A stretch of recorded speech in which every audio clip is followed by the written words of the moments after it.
I sat on the swing and watched a spider weave its web. There were only a few minutes left before the start of a new day.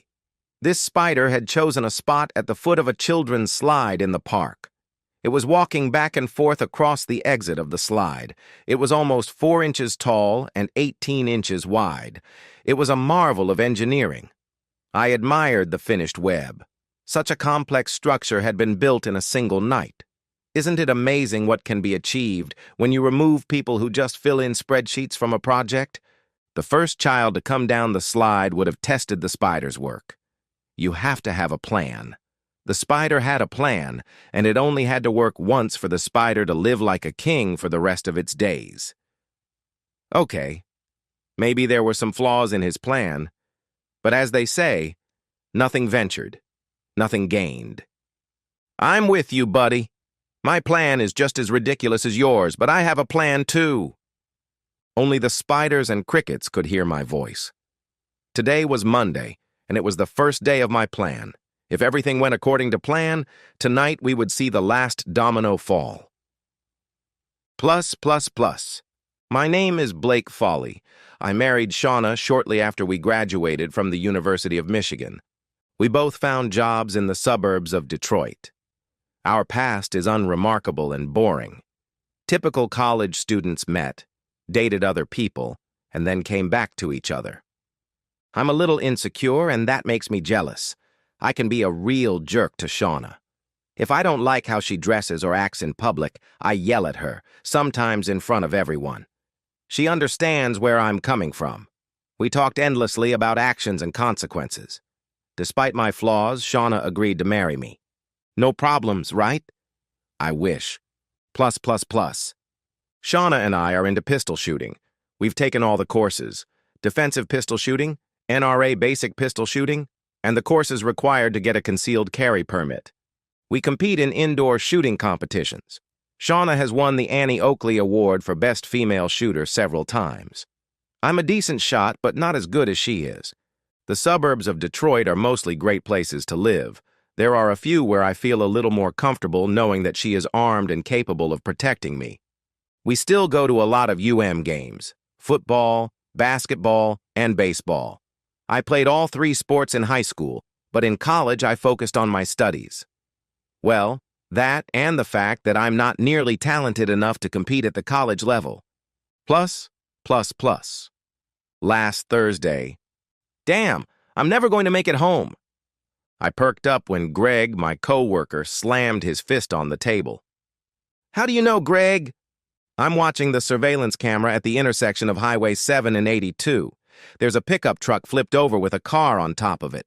The road will definitely be closed today. You should see it.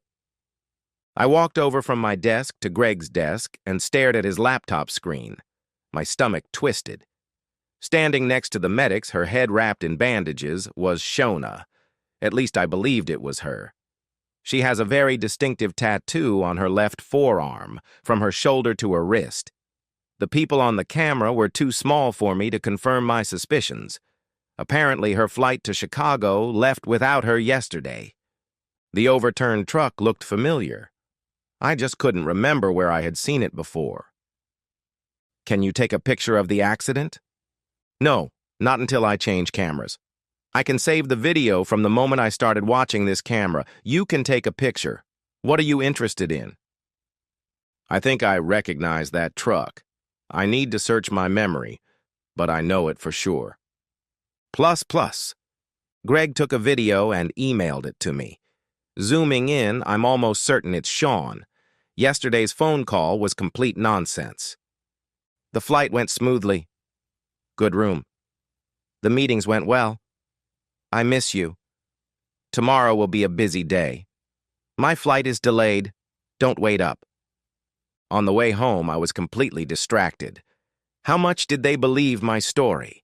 How did I recognize that car? I ran through all the people I knew. Close friends, relatives, neighbors.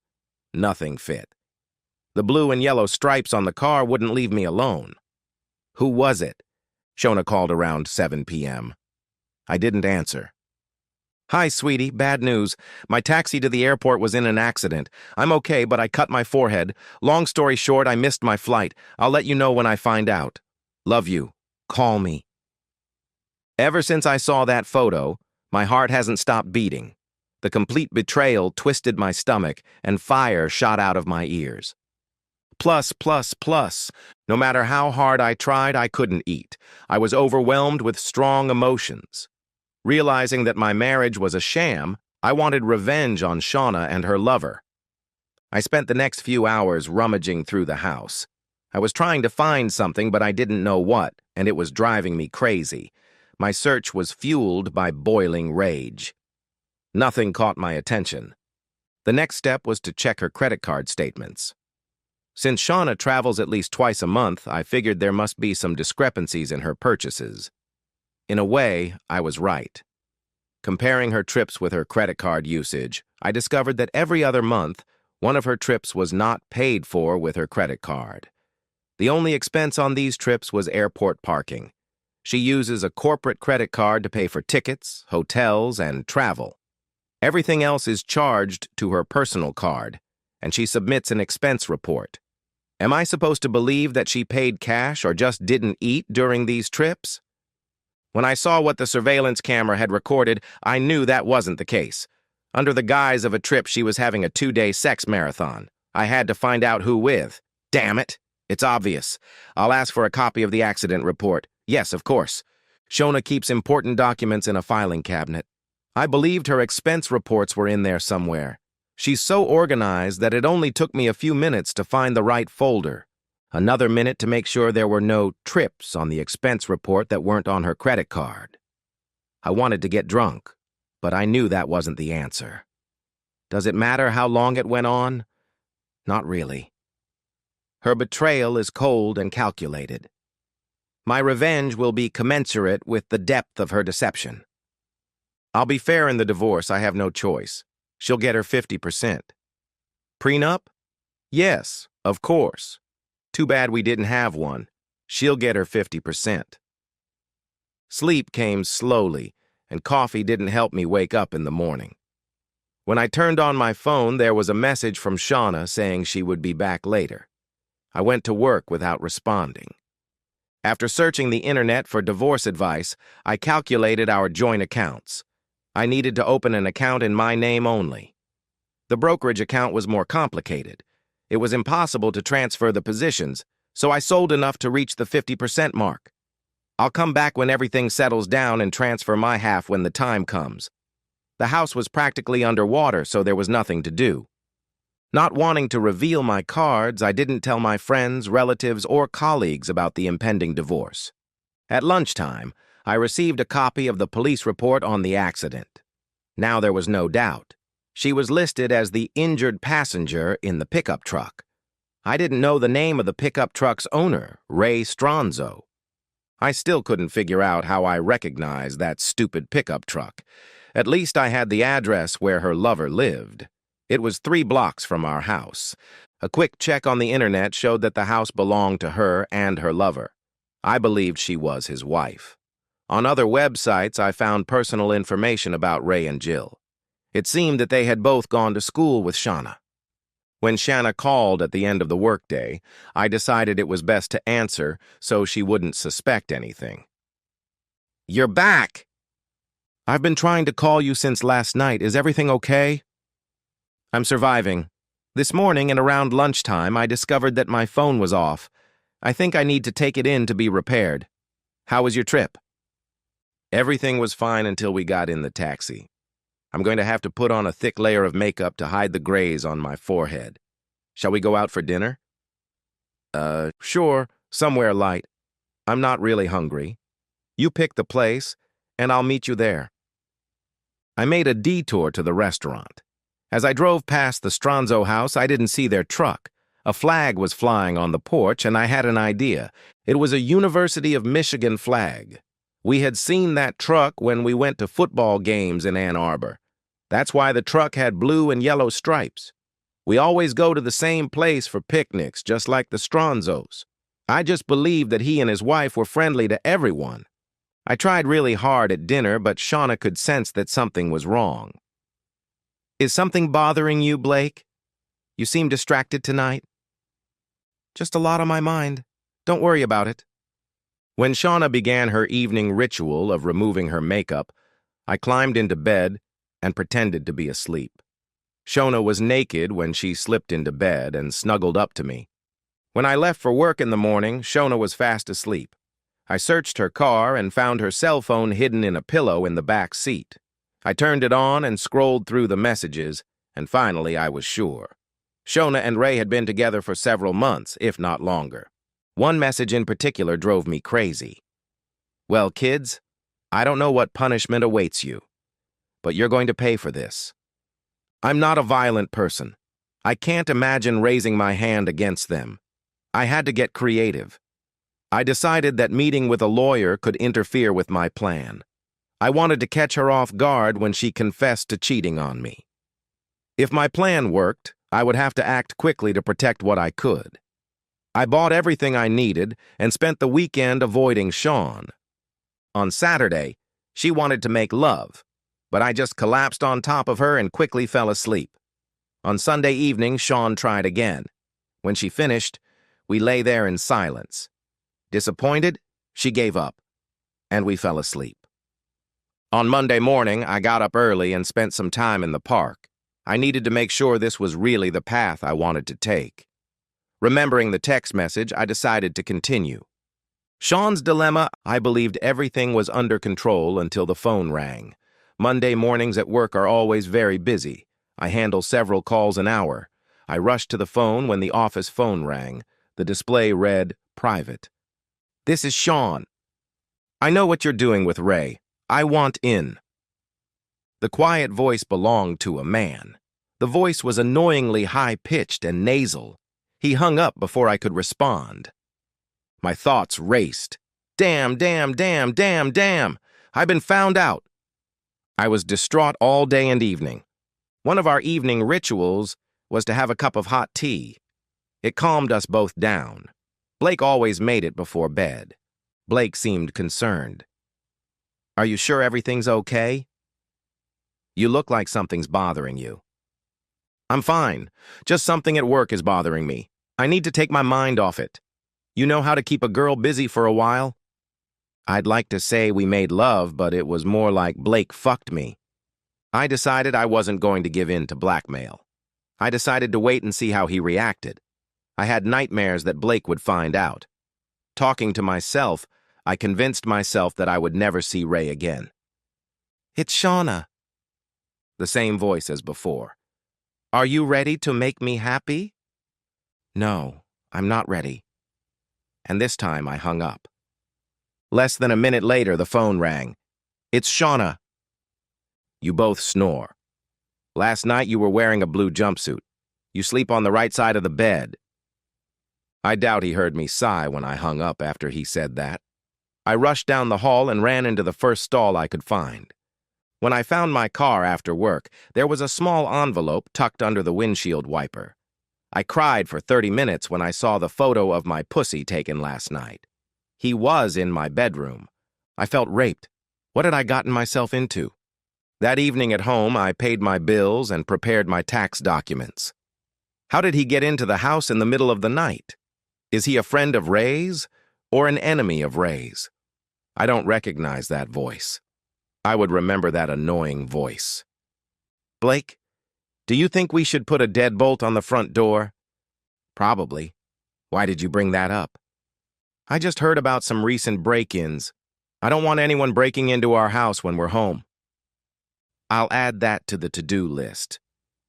I slept poorly. Every creak in the house scared me. In the morning, I had trouble waking up. Soon, my nightmare continued. "It's Shauna." The voice I feared so much. "Nice pajamas you had on last night. No photos for me. Ready to be my sex slave?" "Who are you? What do you want?" "You know what I want. At your place or mine?" "Come to me, bitch. I'll shoot you in the tits like a tennis ball." There was no response. I asked for and was granted a 2-hour lunch break. I was in a terrible state. Who could I turn to? I hadn't told anyone about my relationship with Ray. That's wrong, isn't it? No one except at least one stalker. Blake screwed me over again. Now I wonder if he knows anything. He doesn't act like he does, but we're not making love anymore. Maybe we haven't made love in a long time. I was so caught up in sex with Ray that I probably neglected my personal life. Just a couple of hours of sleep is starting to affect my health. Blake, I think I'm coming down with something. I'm going to sleep in the guest room so I don't infect you. No, no, no. My back's killing me. I'll move over. I like the firmness of the bed in the guest room. I'll sleep there. Blake, I'm having nightmares. I'm taking the gun with me. Make some noise before you go to your bedroom. Okay. I don't need Annie Oakley shooting me. Maybe I'll put a lock on the bedroom door. I'll put it on my to-do list. Sleep tight. Now I'm really wondering if Blake knows something. What does sleep tight mean? He always ended good night with I love you. When was the last time I heard I love you? After Blake went to the guest bedroom, I moved a chair against my bedroom door. I put some knickknacks on the windowsill and slipped the gun under Blake's pillow. Hopefully, if my stalker shows up tonight, he'll make enough noise to wake me up and I'll shoot him. This is Shauna. I came by, but I don't see any holes in your chest. Cute knickknacks? I took a few. Blake's in the other bedroom. Maybe I'll pump him up and then you and I can have some fun. The headboard would be the perfect place for handcuffs. He hung up before I could say anything. I rushed home for lunch and damn it, the 3 trinkets were gone. I threw up everything in my stomach. What had I gotten myself into? If I went to the police, Blake would find out about my affair. What choice did I have? I had to tell someone. I wasn't going to be a toy for some stalker. Ray wanted to meet up tonight, but I turned him down. I have a phone with a disposable SIM card that I keep in my car and use to communicate with Ray. I told him we needed a break. His messages showed that he wasn't happy with that decision. I don't know if my stalker found me by following Ray. I'm so scared and confused. Maybe I should just give up. How will this end? Maybe I should tell Blake and ask him for help. My poor work performance did not go unnoticed by my immediate supervisor. I was given the standard lecture. It was so humiliating. I had never heard anything like it before. I felt eyes on me and heard snickers when I walked into his office. I cried for an hour until Blake came home. I cleaned myself up and put on some makeup before joining him for dinner. After I hung the bells on the window and door, I felt a little safer. Try sneaking up on me now, you pervert. On Friday morning, I tried to work as productively as possible, but that only lasted until he called. This is Shauna. Good idea with the bells. I was worried for a minute, but you were out like a light.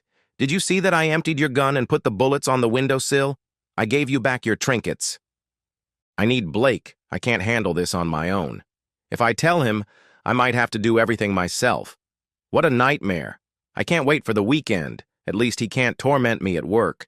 Damn. What if he has something planned for me this weekend? I wasn't in the mood for sex, and Blake was perfectly happy avoiding me.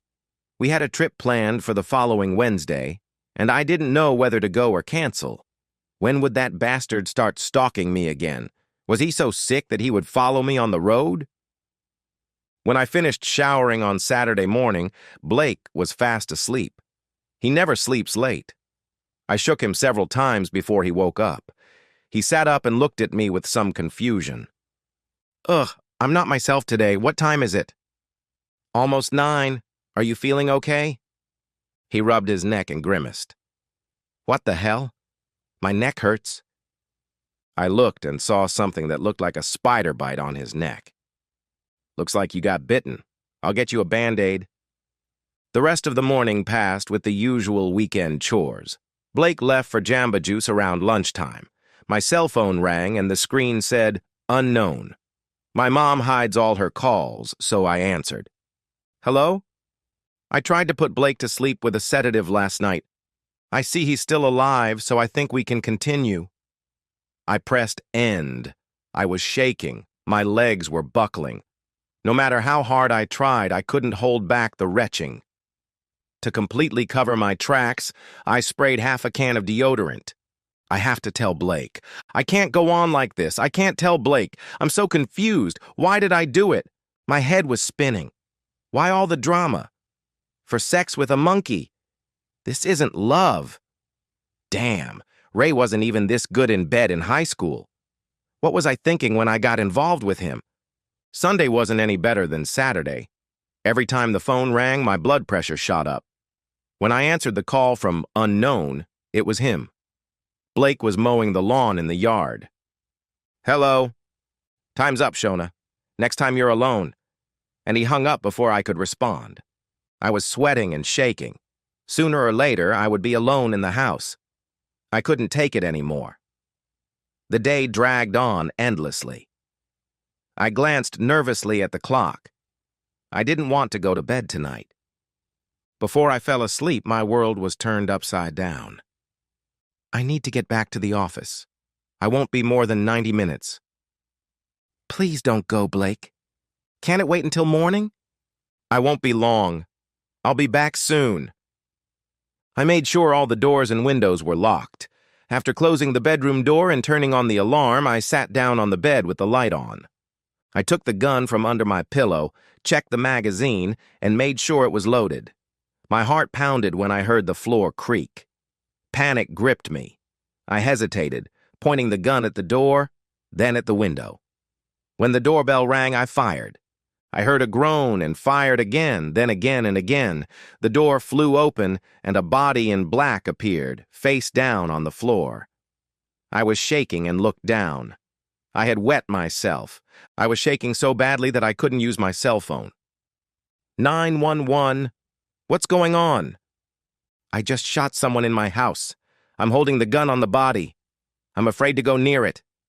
Try to calm down, ma'am. Can you give me your address? 5 minutes that felt like hours later, the first patrol car arrived. A minute later, an ambulance arrived with paramedics. Within 30 minutes, the place was filled with police. I wanted Blake. I needed Blake. Where the hell was Blake? Our state has a make my day law. If someone breaks into your home, you can kill them at your discretion. If the intruder dies, the case is closed. The medics quickly took the man to the hospital. He had lost a lot of blood, but he was alive. Blake is sitting and waiting. I told Sean I was going to the office. In the garage, I put on latex gloves. In Sean's car, I found her phone, copied the text that had enraged me, and sent it to Ray. It hadn't changed since she sent it a few months ago. The time it was sent was almost the same as before. I put the phone back where I found it. I drove down the street and waited for the only light in her bedroom to come on. I only had to wait a few minutes. I went back and opened the front door. I hurried away and was soon at the office. We have a lot of security cameras, and I need a pass to get through the gate, into the building, and then to my office. I turned on my computer, but just sat there thinking, would this really work? Once I had a plan, I bought a phone with a disposable SIM card and downloaded a voice-changing app. I sensed panic in Sean's behavior that first night at home. Every night I slipped sleeping pills into her hot tea. Once she fell asleep, she was in a deep sleep. On that first night, I moved her so I could get a good picture. I printed it out on our printer. The panic in her voice on the second day was exactly what I had hoped for. Every night she slept soundly, and I could make as much noise as I wanted, and she didn't even stir. On Friday night, I got up around 3 a.m. and pricked my neck with a pin. As soon as I felt the blood, I washed the pin away. After taking 3 sleeping pills, I fell asleep quickly. I believed in the text I had sent a few months earlier. He just left for the office. You don't have much time. I decided that in an hour, or when the police called, I would have to go home. An hour meant the plan had failed. The police meant success. My cell phone rang. It was the local authorities. This is Blake. Mr. Foley? Who is this? Sir, this is Sergeant Willis. There has been a shooting at your house. Your wife is unharmed, but very frightened. Can you come home and calm her down? I'm on my way. I'll be there in 10 minutes. Isn't it great when a plan works? When I got home, the whole neighborhood was flooded with red and blue flashing lights. I walked past the security guards and entered the house. Shauna jumped up when she saw me. She hugged me and burst into tears. Detective Sampson sat down across from Shauna and me. She was still crying and shaking. Mrs. Foley, the man who attacked you is named Ray Stronzo. Do you know him? Oh my God, no! Oh my God! I'm so sorry, Blake! Oh my God! And she began to sob uncontrollably. I'm sorry, Detective. My wife is obviously in shock from everything that's happened. Give her a minute to calm down. Okay, let's try again. It seems you know Ray Stronzo, correct? In a quiet whisper. We went to high school together. At that moment, one of the officers tapped Detective Sampson on the shoulder and whispered in his ear. He stood up and left the room for a moment. I tried to look shocked when he returned and began to speak. Mrs. Foley, I'm going to take you in for questioning. Officer, please handcuff her. Shona Foley, you have the right to remain silent. When Miranda finished, I asked, What's going on, Detective? We found his cell phone. Your wife invited him over tonight. We need to investigate. What the hell? You idiot! Blake, I didn't do anything. Please don't leave. I need you, please. I ran out of the house without looking back.